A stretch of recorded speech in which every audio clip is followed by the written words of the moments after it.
திமுக MP TR. பாலுவுடன் சமரசமா? அவதூறு வழக்கு வாபஸ் ஏன்? அண்ணாமலை சொல்லும் பகீர் தகவல்கள். அனைவருக்கும் வணக்கம். திமுக எம்பி டி.ஆர். பாலுவுடன் நான் சமரசம் செய்து கொண்டேனா? அவதூறு வழக்கை அவர் வாபஸ் பெற்ற விவகாரத்தில் என்ன நடந்தது என்பது குறித்து வீதி லீடர்ஸ் அமைப்பின் தலைவர் அண்ணாமலை விளக்கம் அளித்துள்ளார். அமெரிக்காவின் நியூயார்க் ஜெர்சியில் வீதி லீடர்ஸ் அமைப்பின் அறிமுக கூட்டத்தில் அண்ணாமலை பேசியது. திமுக பொருளாளர் டி.ஆர். பாலு நீதிமன்றத்துக்கு வந்தார். நீதிபதியும் என்னையும் பார்த்தார். பிறகு அவர், இதுவரைக்கும் 8 பேர் மீது அவதூறு வழக்கு போட்டிருக்கிறேன். 6 பேரிடம் மன்னிப்பு கடிதம் எழுதி வாங்கியிருக்கிறேன்.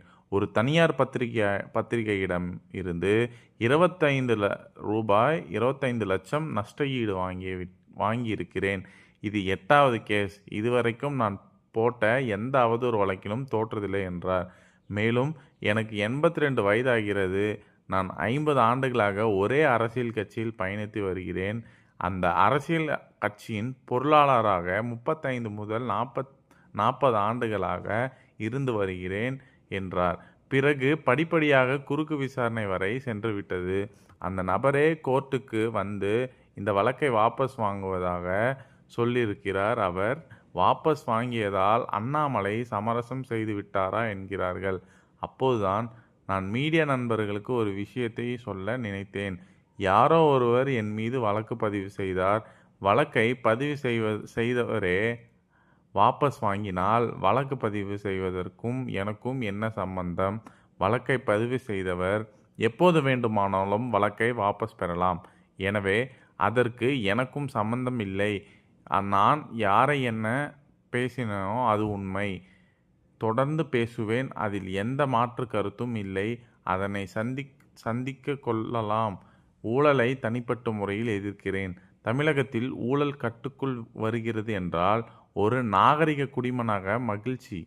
எந்த ஒரு அரசு வந்தாலும் ஒரு ஆண்டாவது கால அவகாசம் கொடுக்க வேண்டும்.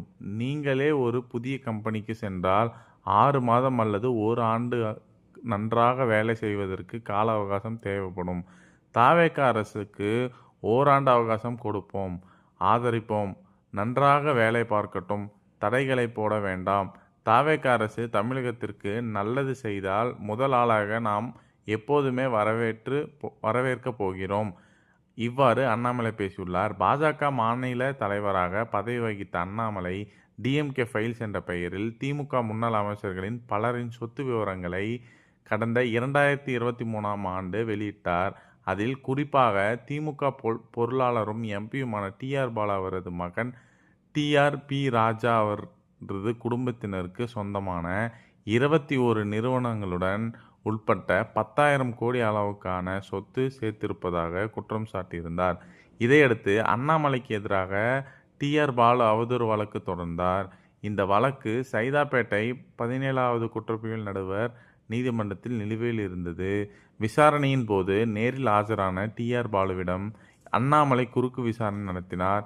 இந்த குறுக்கு விசாரணையின் போது அண்ணாமலையும் தனது மனைவி பெயரில் சொத்துக்களை வாங்கி ஊழல் செய்துள்ளதாக டி.ஆர். பாலு குற்றம் சாட்டியதால் அண்ணாமலையும் டி.ஆர். பாலுவுக்கு எதிராக அவதூறு வழக்கு போட்டிருந்தார். இந்த வழக்கு இதே நீதிமன்றத்தில் நிலுவையில் இருந்தது. இந்த நிலுவை இருவரும் பரஸ்பரம் செய்து இந்த வழக்குகளை வாபஸ் பெறுவதாக தெரிவித்து கொண்டனர். அதுபோல் வழக்குகளின் விசாரணையை தொடர விரும்பவில்லை என மனுக்களை தாக்கல் செய்தனர். இதை குற்றவியல் நடுவர் செந்தில்குமார் இருதரப்பு வழக்குகளையும் முடித்து வைத்து உத்தரவிட்டிருந்தார். மேலும் இதுபோன்ற காணொளிகளை காண